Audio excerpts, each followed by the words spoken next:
You are listening to Social Europe podcast. We discuss cutting-edge thinking on politics, economy, and employment and labour with some of the most thought-provoking people around, including Nobel Prize winners and other internationally acclaimed experts. So welcome and enjoy the conversation. Hello everybody and welcome to Social Europe podcast episode 31. My name is Henning, Meyer, editor-in-chief of Social Europe. Today I'm in conversation with Philippe Marlière of University College London about the situation of the Parti Socialiste in France. This conversation is part of a project that Social Europe is running together with the Friedrich-Ebert-Stiftung about the state of progressive parties in Europe and beyond. I hope you enjoy the conversation. So, Philippe Marlière, thank you very much for joining me this morning to talk about the French Parti Socialiste and its current situation from an historic point of view. And to get us going, what would you say is the historic position of the Parti Socialiste in the French political system, and where does it currently stand after the recent presidential elections? Well, the Socialist Party in France has always been a kind of very specific, atypical type of social democracy. So it's a very specific brand of it, if you like. For a very long time, political scientists would even consider that it's not social democracy. Socialists themselves like to say we are socialists, not social democrats, meaning by that we're more radical. That was always, at least until the 1980s, a kind of thing you are. Why isn't it historically a social democracy or a type of it, like in Sweden, Germany, or even Britain? I think unlike those countries, there was never any sort of organic link between labor or the trade unions and the party. In fact, the unions historically and parties of the left were never, if you like, working together. There's always a clear separation. There's even a charter, the Charter of Amiens, signed in 1906, an old text, which really sets up this kind of dramatic separation between the two sides, because simply the unions did not trust the Socialist Party, which they consider far too parliamentarians, bourgeois, etc. So historically, it's a funny type of social democracy. Although more recently, to be fair, the Socialist Party has finally accepted that it was a kind of social democracy. Probably again meaning that they've toned down, they've probably changed politically, ideologically, and they're sort of more. They are now reconciled, if you like, with their more reformist nature. But that's recent. I think it dates back to the 1990s. So it's a kind of party, if you like, which historically has also had always to compete with a strong communist party. That's something you will encounter when studying other European countries, notably in the south, Italy, Spain, Portugal, possibly Greece. So a strong communist party in the French case, that's absolutely the fact, because the Communist Party was until the late 1970s the main party, the dominant party on the left. The overtaking in terms of, leading party on the left only happened in the early 1980s with the election of Mitterrand. So that, of course, makes a very specific situation. It is a very specific situation in France, whereby socialists always had to compete with a stronger party to its left, more radical. The communists had also the advantage over the socialists of having close links with the main unions, the CGT, and to have, of course, real roots in the working class, in the labor movement, something the socialists have always struggled to establish. So historically, in a nutshell, that's the situation, a situation of political electoral hegemony, which only started in the 1980s, and which lasted, there was a good 30-year run of that, with the socialists having even two presidents elected, Mitterrand, then Hollande, who socialists were also in government several times. And But this, of course, seems to have come to an end, and of course, being cautious about that. We don't know what tomorrow will be, but in the presidential then legislative election, the socialists lost very heavily. It seems that's not the first time the socialists lost heavily. In fact, the whole electoral history of the Socialist Party is fantastic electoral victories, followed a few years later by amazing slumps and defeats. But this time, political commentators in France are really wondering, because of a number of objective factors, if that it's not the end of the party. So a situation which will be more similar to the one finds in Greece with the historic decline of PASOK, or in also a number of different countries, also in Italy for a very long time, social democracy. It's very hard to say that the Democratic Party is a true social democratic party. So there's a number of countries in Europe where social democracy is on the way and why it has this appeal together. And I think the French situation is in between. The party is losing a lot of members, is losing a lot of its leaders. If you think that the two candidates which made it to the final of the primary election, Benoît Hamon on the left and Manuel Valls on the right wing of the party, they both left the party since the election. So that shows that this party is really now in a very poor shape. And that directly links to the next question about strengths and weaknesses of the Parti Socialiste. I mean, you already mentioned quite a few weaknesses of the party, not least losing sort of front runners or leading politicians since the presidential elections. But if you were to be tasked of finding some strengths, where would you see those strengths? Well, the strength of the Socialist Party, and that's not very original because that's something you will find across the board in Europe with all social democratic parties, was that, if you like, the Socialist Party, at least when it was electorally winning elections, was a party which was able to appeal to different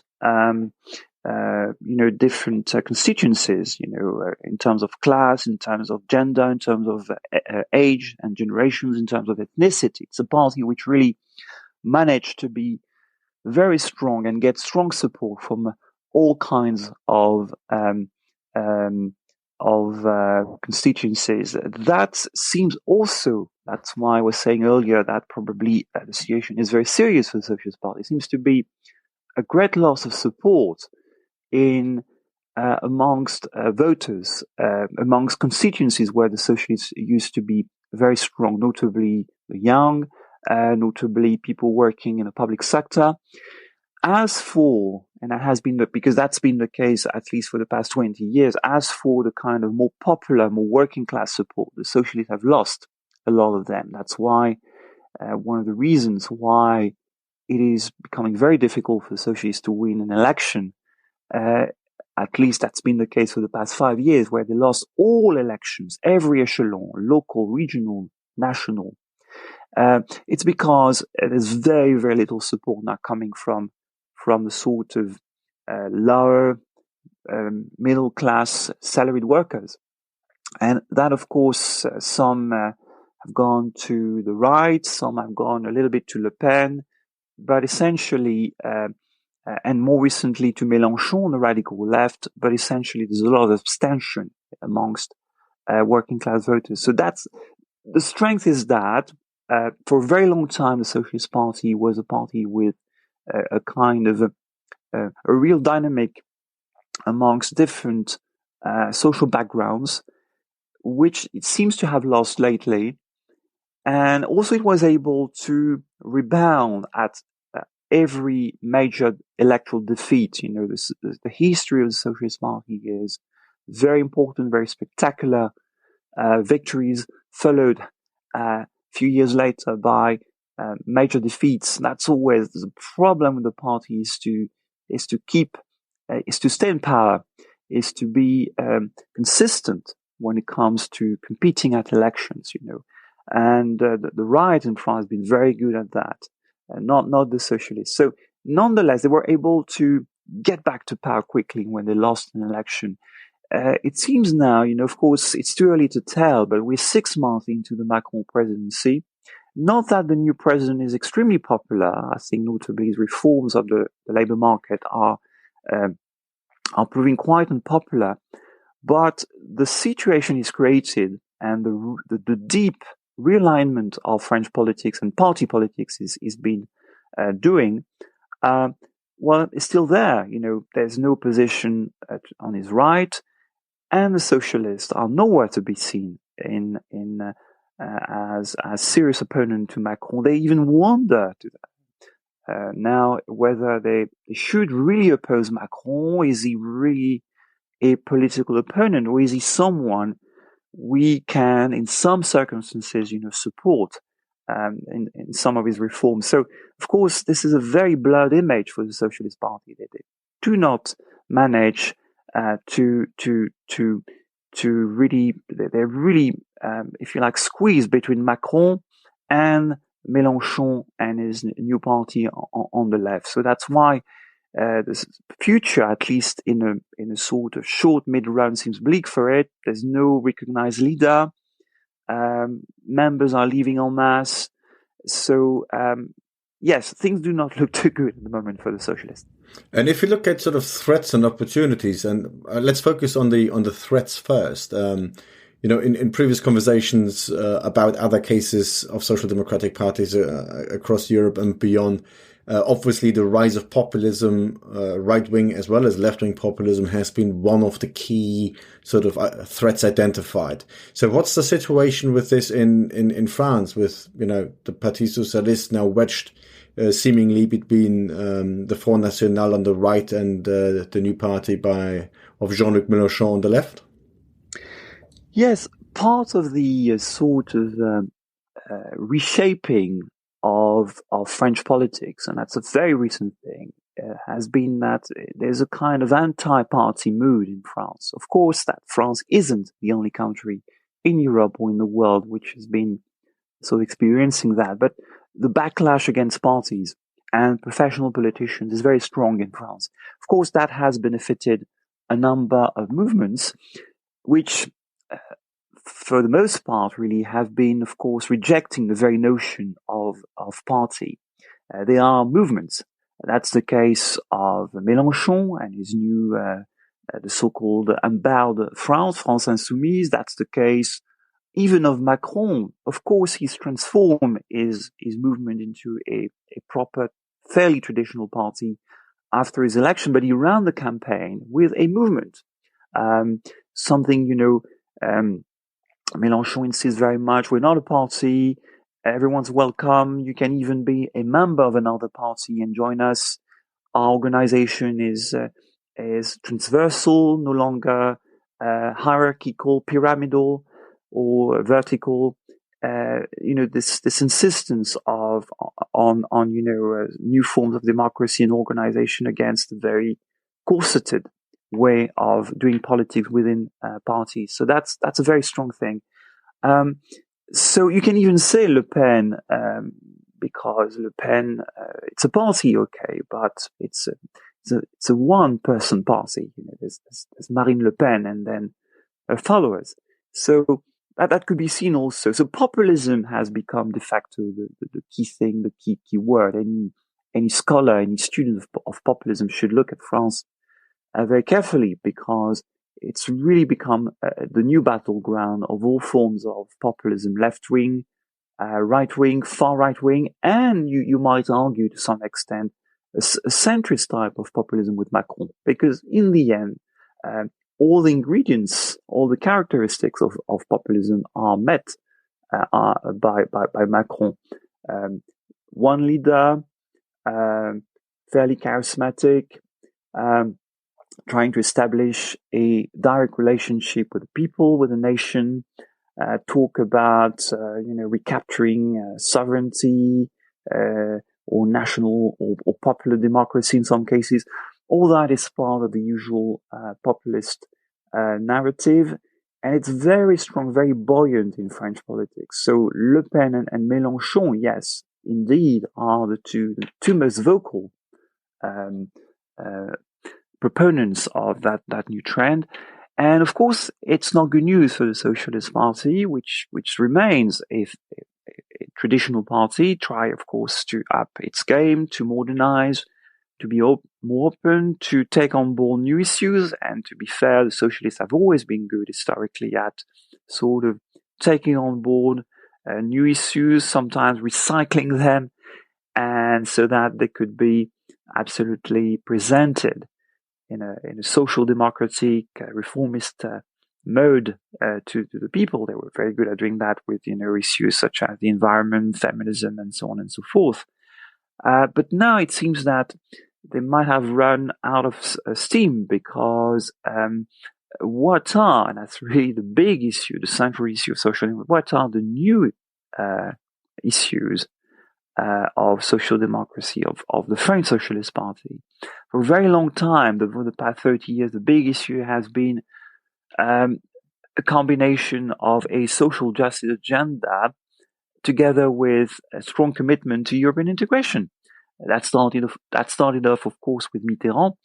Now it seems that the debate on Europe has become, it's not a straightforward one now. You have people still supporting Europe, but you also have, and I'm not talking here about the extremes left and right, you have a fairly mainstream opposition to Europe. Not the idea or the concept of Europe. I think still a majority of the French people attached to it, but to the institutions and the policies implemented on behalf of the EU. There's a very rising opposition to that.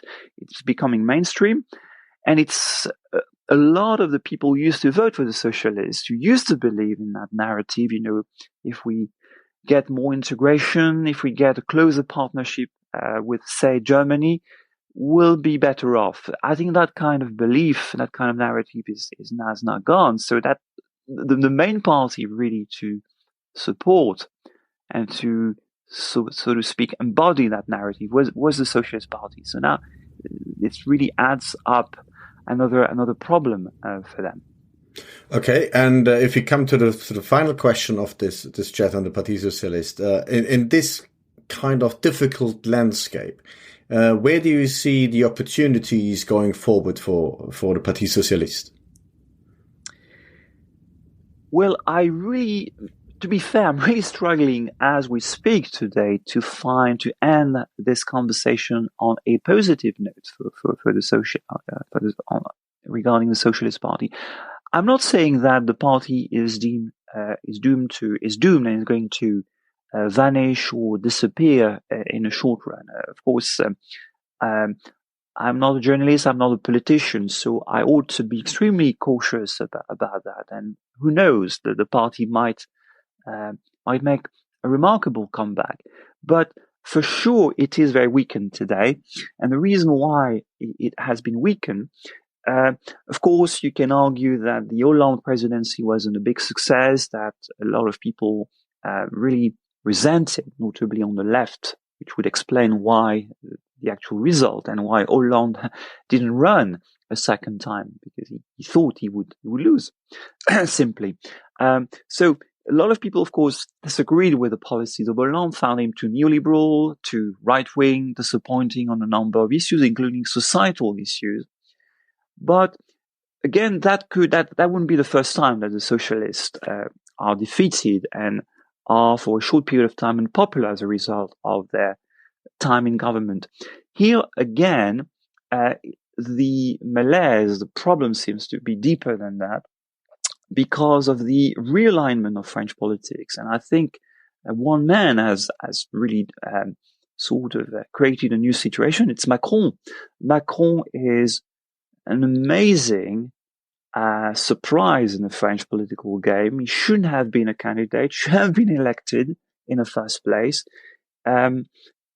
He was there, I think, because of the deep contradictions and problems arising within the Socialist Party and at the top level, Hollande, the government, a government which became, toward the end of the Hollande's presidency extremely unpopular, Hollande being the most unpopular president of the Fifth Republic.